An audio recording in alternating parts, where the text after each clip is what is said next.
The Blank Leaves by R.H.Malden and read by Christopher Halton.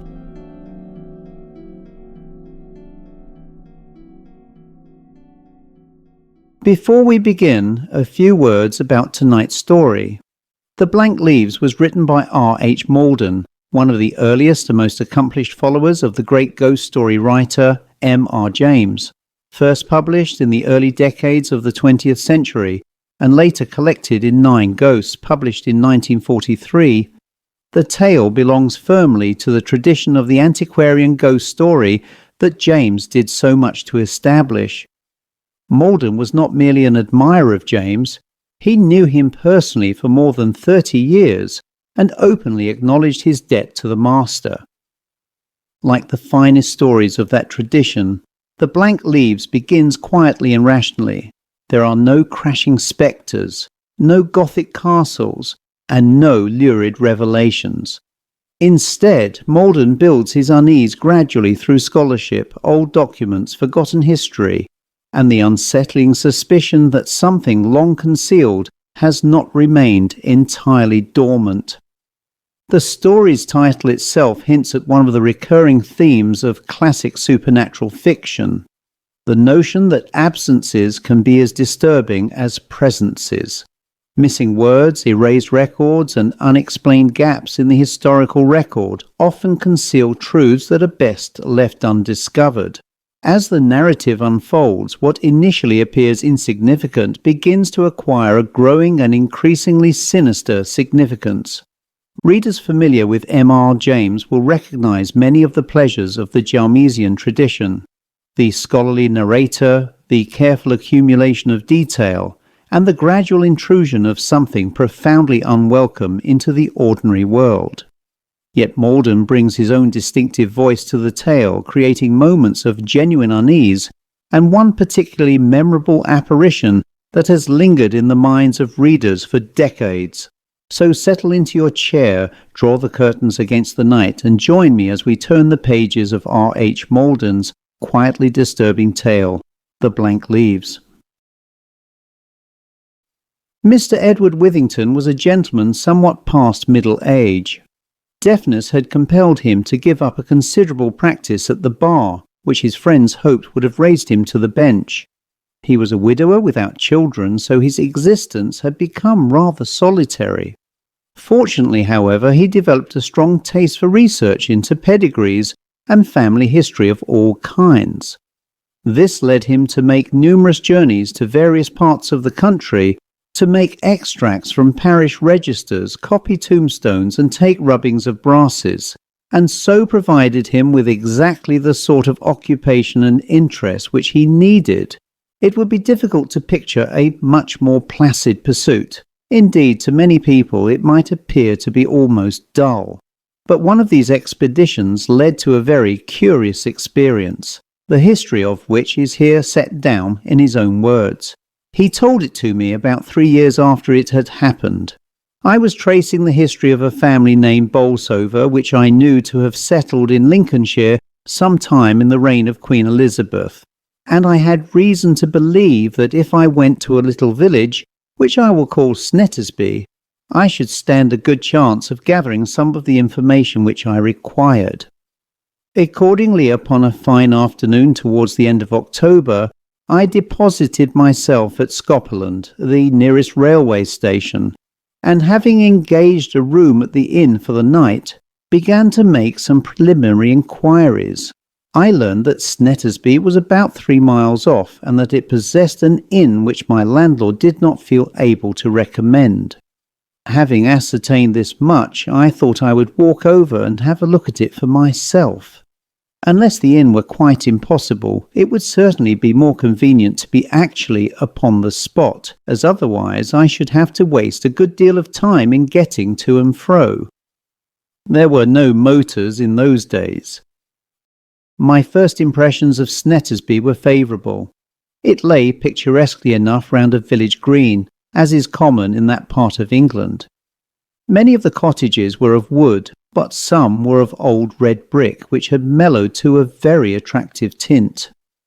The church lay at one end, so screened with trees that only the top of the low square tower could be seen. The rectory lay upon the far side of the churchyard and was not visible from the high road. An early tea at the Running Man assured me that I should do well enough there for a day or two.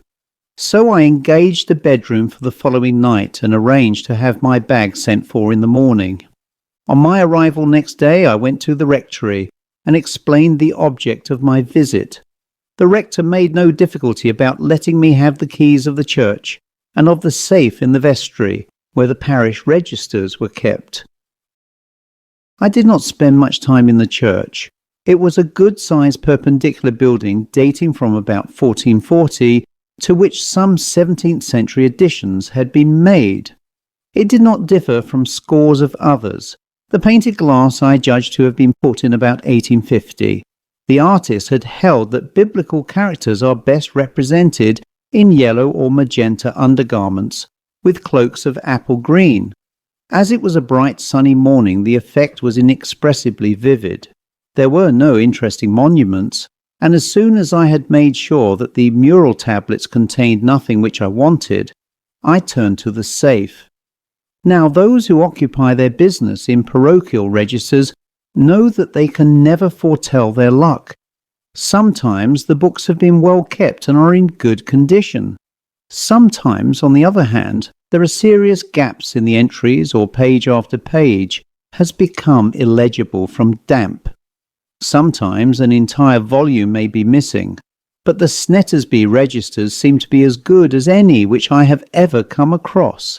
The series was complete from 1558. The books had been carefully kept and were in perfect condition. To add to my satisfaction, I picked up the Bolsovers almost immediately.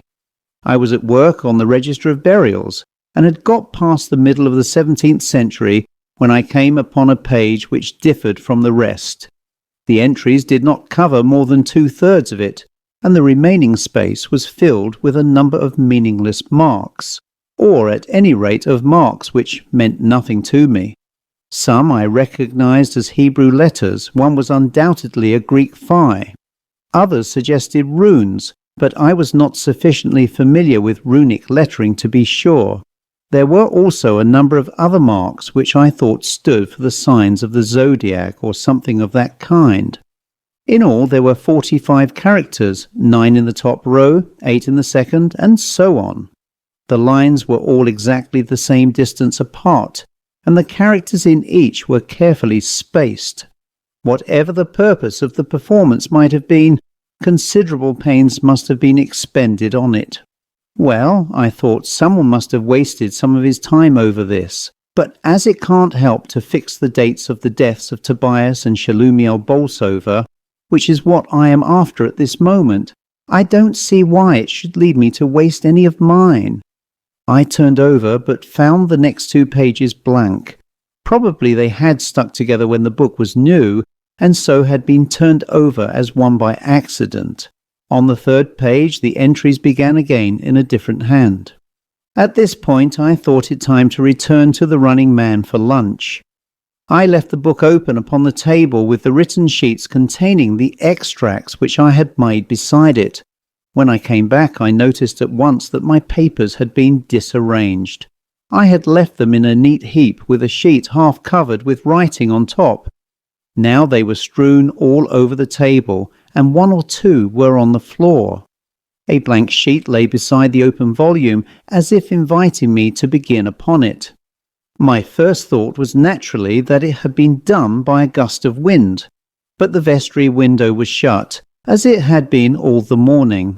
I had locked the doors leading into the church and churchyard when I left and had taken the keys with me. But of course the clerk, or whoever was employed to clean the church, would be likely to have a duplicate set. He or she must have come in while I was away and disarranged my papers by accident.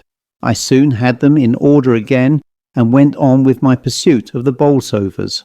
I had found out all I wanted to know, and was just preparing to put away as the light was beginning to fail, when it struck me that I might as well take a copy of the curious cipher or cryptogram, whichever is the proper name for it. I had a friend at Cambridge who was keenly interested in such things, and would be likely to be able to tell me what, if anything, it meant. I had brought some sheets of tracing paper so the copy was quickly made. I was just preparing to shut the book when a voice said very distinctly in my ear, "You ought to copy the blank leaves too." It was low, but of the metallic timbre which even a deaf man can hear. Naturally, I jumped. My first idea was, of course, that someone had come in unheard, as they might easily have done, and I looked round, but there was no one there. I don't think I had really expected that there would be. I told myself that it was merely imagination, and prepared for the second time to close the book. But as I took it up, the voice came again. "You must copy the blank leaves too." Curiously, I was not frightened. Of course I had been startled at first, but now I felt quite anxious to carry out my invisible friend's suggestion. But at this point a practical difficulty arose. The leaves undoubtedly were blank. So how could I or anybody else take a copy of them? After a little consideration, I hit upon what I thought a very ingenious device. I laid the book upon the table and spread a sheet of tracing paper across it. On this I rested my hand with a pencil held lightly between my fingers, shut my eyes and waited. I did not have to wait long. In a few seconds the pencil began to twitch, much as if someone had taken hold of the end. After a few feeble scratchings it began to travel rapidly over the paper, and I let my hand follow it. It went right round the sheet in a decided if irregular fashion, and then stopped. When I opened my eyes, I had no difficulty in recognizing a ground plan of the church. At one point, just outside the north wall, there was a dot where the point of the pencil had nearly gone through the paper. So far, so good. The experiment had proved more interesting than I had expected, but there was still another leaf to be dealt with, so I took a second sheet of tracing paper and arranged myself as before. This time I did not have to wait at all. The pencil wrote something very rapidly and then snapped between my fingers. I opened my eyes and read the following verse from Isaiah. "Their houses shall be full of doleful creatures, and owls shall dwell there, and satyrs shall dance there." The hand was not my own. It was unquestionably identical with one of those in the register, namely the one which came to an end at the blank leaves. This, I must admit, disquieted me considerably, for it suggested that I had somehow put myself en rapport with some person unknown, who might presently force a much closer acquaintance upon me. Still, the mischief, if any, was done now. I collected my papers, put away the book, locked up everything very carefully, and returned the keys to the rectory. It was dark by the time I turned out of the rectory gate, and though I had only a few hundred yards to walk to my inn, I was glad when I got there, for on the way I was much annoyed by what seemed to be an unusually large bat, which kept flitting round my head, almost brushing my face with its wings. My efforts to drive it off were not successful, and though I was pretty sure that bats do not eat men, I did not feel certain that one so audacious as this might not scratch the face or bite the ears of a human being. When I got near the door of the inn it made off, and if I had trusted to appearances, I could have sworn that it flitted straight into the house. But this seemed so unlikely that I felt sure that my eyes must have been deceived. Between tea and supper I occupied myself with going over my notes on the Bolsover family to make sure that I had got them complete. This done, my thoughts naturally turned to the cryptogram and my copy of the blank leaves, but I could make nothing of either. Then I must, I suppose, have fallen asleep. I say I suppose because I can only ascribe my subsequent experience to a dream, though it was at the time and still remains as vivid as anything which ever befell me in my waking moments. First, the inn parlour in which I was sitting seemed to elongate itself until I found myself gazing down a vista of great length. At the far end there was considerable activity of some sort, but I could not discern exactly what was taking place. There appeared to be a number of people gathered round a raised platform of some kind. On this, a solitary figure presently appeared. Before I could make out more, the whole scene had vanished. I stared at the darkness for a minute or two. Then a point of light appeared, as if at the end of a long tunnel. It advanced slowly, and there could be no doubt that it was a lamp of some kind, which some person unknown was carrying. As it got nearer, I felt that there was something curious and uncanny about it, though I could not have said exactly what. But I felt very unwilling to see it or its bearer at close quarters. I tried hard to make him out, but could see nothing of him at all. Before long, this too disappeared, and there was nothing but darkness. I was sitting beside a fire and had 2 candles on the table beside me, but naturally their light did not extend very far. Beyond it, the blackness was impenetrable and gave me a sensation of infinite distance. Presently I became aware, I say advisedly became aware because I did not see or hear anything, that the room was full of stealthy movement. Certainly there was somebody there, and he seemed to be pacing softly to and fro, as you may see hungry tigers doing in their cages at the zoo. Was he preparing for a spring? Suddenly from the edge of the darkness what looked like an arm was protruded and very quickly withdrawn. I noticed that it was naked, black, and very thin. There was something else unpleasant about it which I did not take in at the moment, but on thinking it over afterwards I realized what it was. The arm had no hand. It ended in a stump at the wrist. At this point the door burst open and the landlord tumbled into the room with a scared expression on his usually placid countenance. "Beg pardon, sir," he said, "but is anything the matter? Did you want anything?" "No," I replied. I didn't ring." "No, sir, I know you didn't. There ain't no bell to begin with. But we thought we heard you call out 3 times, sir. All on us did. Something horrible it sounded, in a manner of speaking, if you'll excuse me saying of it. I told him that I had fallen asleep in front of the fire and must have cried out in my sleep. I apologized for the fright I'd given to the household, and he withdrew, apparently reassured. But I did not believe that I had been asleep, and was quite sure that whoever had called out, it was not I. Happening to look up at the ceiling, some play of firelight cast a shadow like the form of a very large bat. But it was only a shadow and disappeared immediately. The appearance of the room was now entirely normal, and the rest of the evening passed uneventfully. So did the night, and by the afternoon of the next day I was back in London. The next part of the story begins with 2 letters which Mr. Withington received some 6 weeks after his visit to Snettersby. They explain themselves, so I subjoin them in full. Sandford College, Cambridge, December 15th, 1912. Dear Withington, many thanks for the cryptogram. It's a curious thing, and I never saw one quite like it before. Of the 45 characters, 12 are the zodiacal signs, and 7 the planetary symbols.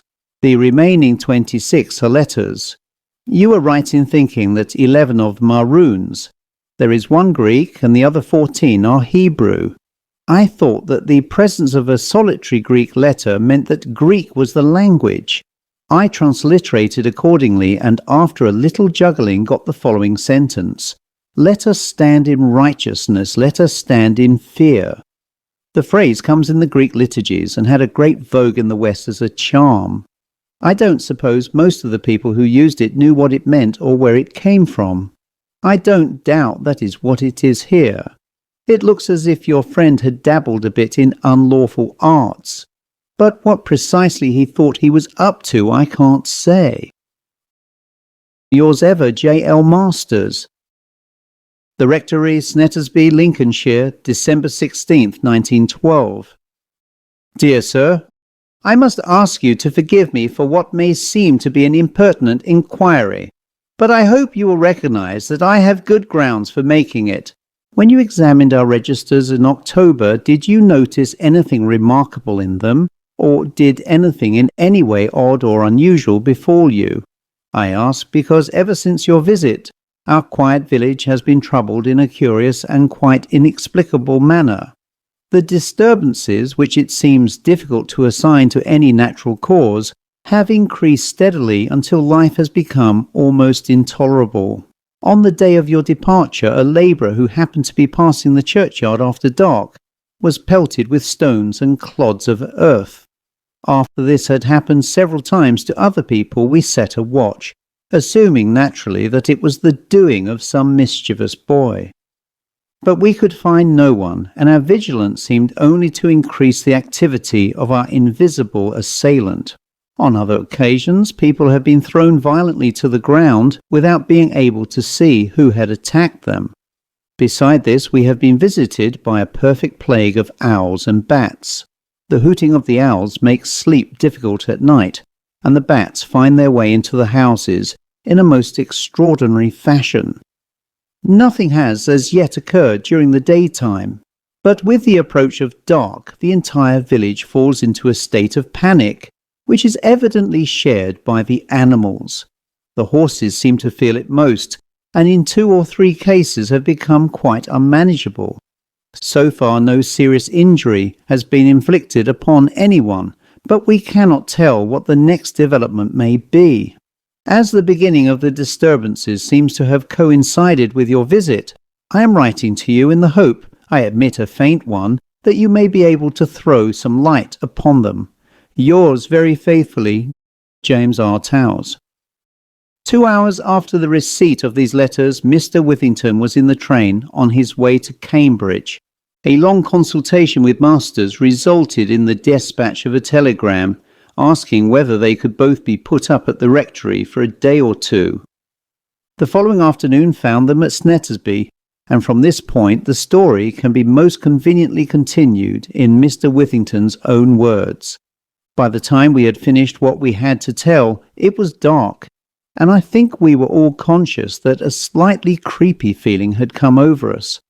This was evidently shared by an Airedale who was lying stretched upon the hearth rug. He made 2 or 3 uneasy movements and sniffed the air in a very suspicious fashion. Suddenly he jumped up and ran across the room to the right-hand window. We were in the study, a long room on the ground floor with 3 windows giving on to the garden. He then gave several short but furious barks, turned tail, and went back to his place upon the rug. Immediately afterwards we heard a drumming sound upon the pane. For a moment we thought it might have been made by a bird's wing, but it was too regular for that. We stole across the room and drew back the curtains. The sound was now more distinct, though considerably muffled by the shutters. It was such as might be made by the palm of a human hand beating steadily against the glass. It reminded me of an episode in the house by the churchyard by Joseph Sheridan Le Fanu, and I did not like it any the better for that. It certainly suggested that there was someone outside particularly anxious to attract our attention, or possibly to make his way into the house. We were not at all sure that we were anxious for his company, but after a moment's hesitation we unbarred the shutters. As we did so, the sound ceased. Directly afterwards it began at the middle window, but as soon as the shutters were opened it transferred itself to the left-hand end. Pursued there, it returned to the middle. We could see nothing, but did not like to open a window for fear of what we might admit. When we separated and each stood at a window, the sound ceased altogether. But as soon as a window was left deserted, it began again. None of us liked it at all. But as we had come to Snethersby to see the thing through, we felt bound to take a bold line. So Masters and I decided to go round outside, while the rector stayed in the room to observe what he could. The Airedale absolutely declined to accompany us. It was a dark night, cloudy, with no moon. The door was not upon the same side of the house as the study windows, so we had a corner to turn. We crept round it cautiously. I was armed with an electric torch, but had not turned it on for fear of scaring our visitor prematurely. When we were round the corner, we saw the 3 broad belts of light coming from the 3 windows. Mr. Towers was standing at the middle one, and his shadow made a dark smudge upon the grass. There was nothing else to be seen, and nothing to be heard. Then as we looked, the shadow began to change its shape, though we could see that Mr. Towers had not moved. It contracted to an irregular blotch like a person, or was it an animal, crouching upon the ground. Then it began to oscillate backwards and forwards as if preparing for a spring. Then a dark arm or feeler shot out from it and was pressed against the glass. I turned on my torch, and as I did so, the whole thing disappeared, exactly as a real shadow would have done. There was absolutely nothing there. When we returned to the house, Mr. Towers had not much to add to our story. As soon as we had left the room, the drumming ceased. He had remained standing at the window to keep a lookout for anything unusual, but there was nothing to be seen except his own shadow upon the grass. Then he saw, as we had done, that it was changing its shape. It contracted and thickened until he could make out the form of a person wrapped in a dark cloak of some sort, crouching upon the grass. A head protruded, perfectly bald and lolling horribly, as if the neck were broken. Then an arm shot out and was pressed against the glass. It had no hand, but ended in a black spongy mess which was squeezed against the pane. The effect of this was so indescribably disgusting that it made him feel inclined to be sick. Then the light of my torch fell upon the creature, and there was nothing there. We divided the night into watches. 2 of us sat up together while the 3rd slept. But nothing unusual occurred. Next morning we decided that the only thing which could be done was to go to the church to see whether any explanation of our experiences could be found there. We felt pretty sure that nothing further could happen in the daytime. Naturally, we began with the register of burials, but when we turned to the place from which I had copied the charm, it was no longer there. The entries only covered 2/3 of the page as before, but the remaining third was blank. The rector was positive that no one had touched the volume since I had had it, as he always kept the keys of the safe himself, and Masters' expert eye could detect no trace of any erasure. On turning over, we had surprise number 2. The next 2 pages were no longer blank as I had seen them, but were filled with entries of the usual kind. There was nothing surprising about the sequence of dates.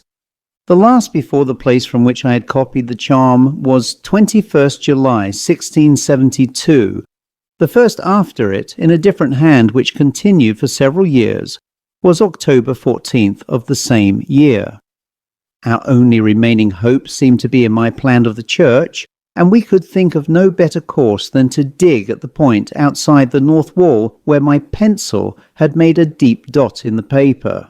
If this should involve the illegality of opening a grave, that could not be helped. Fortunately, the place was upon the side of the church away from the village. The churchyard was not a thoroughfare and was well screened by trees, so we were pretty safe from interruption.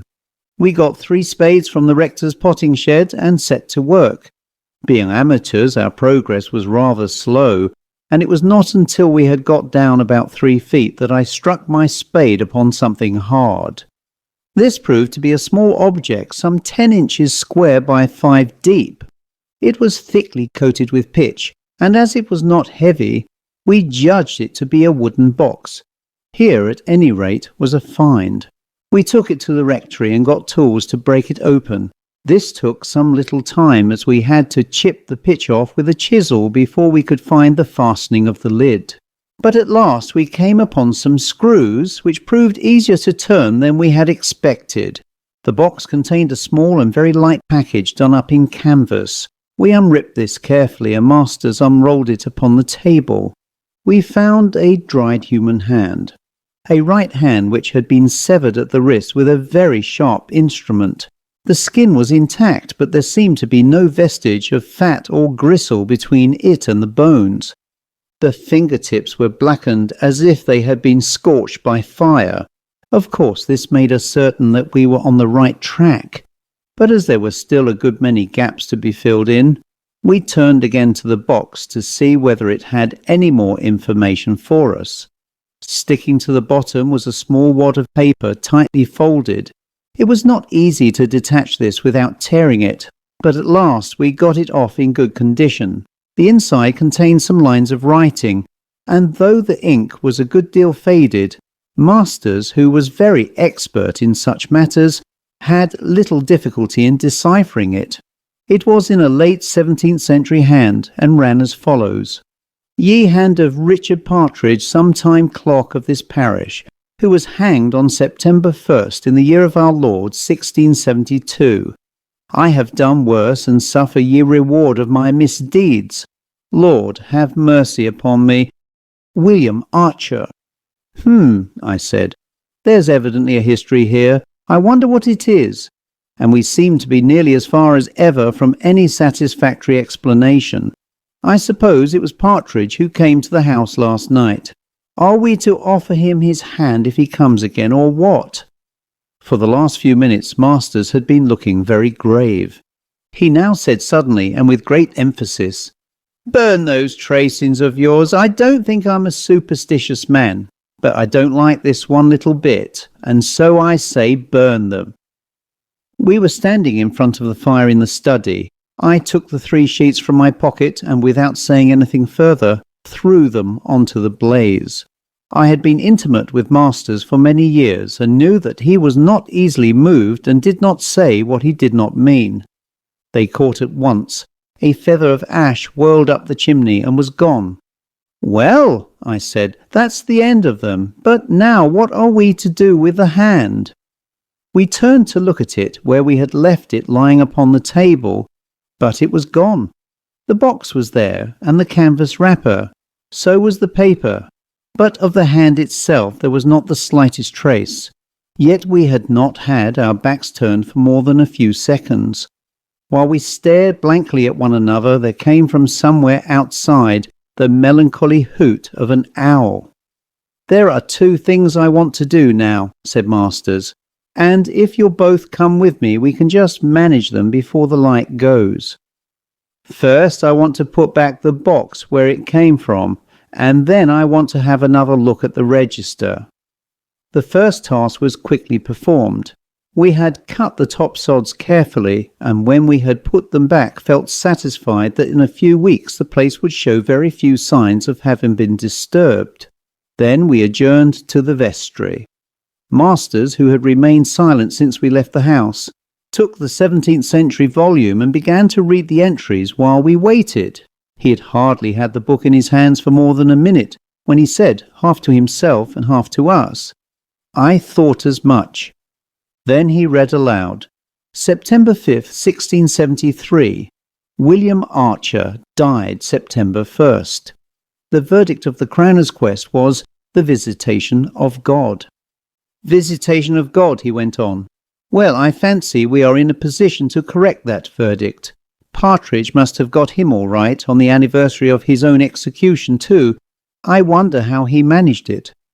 That's all. Let's go back." At a later hour in the evening he consented to give us his theory of what had occurred. I have never been able to dismiss witchcraft, etc., as lightly as some people do. I don't profess to be able to explain it. Perhaps there isn't any explanation, or perhaps it is really too simple to need one. But anyhow, I think it is a force which has to be reckoned with, more perhaps in the past than today. But it isn't dead yet. Partridge must have been up to devilry of some kind. It would be interesting to know whether he was hanged for that or for something commonplace like murder or highway robbery. And he meant something by that charm. He seems to have had a pretty apt pupil in Mr. Archer too. Did you ever hear of the Hand of Glory? It comes in one of the Ingoldsby legends, you know. If you could get the right hand of a corpse and turn it into a lamp by fixing a wick steeped in human fat to each fingertip, the highest walks of burglary were open to you at once. On the approach of the hand, everyone falls into a sleep from which no noise can wake them, and all locks and bolts fly open of their own accord. If the original proprietor of the hand does happen to have been hanged, so much the better. Well, no doubt that was Archer's game, or one of his games. Partridge didn't like it, for which I don't blame him myself, and I expect he gave Archer a pretty bad time. Archer got frightened, and as he couldn't get at Partridge's body again for some reason, did the best he could by burying the hand. Well, Partridge got him all right, as we know, but he still wanted his hand and didn't know how to come at that. I expect the fact that it was in consecrated ground was what defeated him. When you started digging in his volume of the registers, which probably hadn't been touched for a couple of centuries, I noticed that the last entry was 1703. He thought he saw a chance. And when you copied his charm, you, as it were, wound the machine up and he could get to work. He gave you a clue and a warning, both rather vague, I admit, and followed that up with his show at the inn. When you left Snethersby, he had got to get you back somehow. And he succeeded at last. Well, he's got his hand now, and I hope he finds it useful wherever he is. Here Masters paused for a moment to attend to his whisky and soda. When this had been dealt with satisfactorily, he went on. Of course, there are several gaps in the story which we can't fill in. I don't know why Partridge, since he could tell you to copy the blank leaves, couldn't go about the rest of the job more directly. All that can be said is that gentlemen of his condition always do adopt what seem to us to be very roundabout methods. Whether that is due to choice or circumstances, I don't know, but I suspect the latter. In fact, their ways, as the Irish orator observed of those of Providence, are indeed unscrupulous. However, I think we are rid of him now. A few months later I heard from Mr. Towers that there had been no further disturbances of any kind. He expressed a hope that I would come and pay him a visit, but I have never gone to Snethersby again, and as I have learned all I wanted to know about the Bolsover family, I don't suppose I ever shall. The End. For several years I've devoted myself to creating original ghost stories, strange tales, atmospheric narrations, and supernatural fiction through haunted tales of darkness. What many people perhaps do not realize is the amount of work involved behind the scenes, the writing, editing, research, recording, artwork, publishing, and production that goes into trying to create something worthy of the great tradition of classic supernatural storytelling.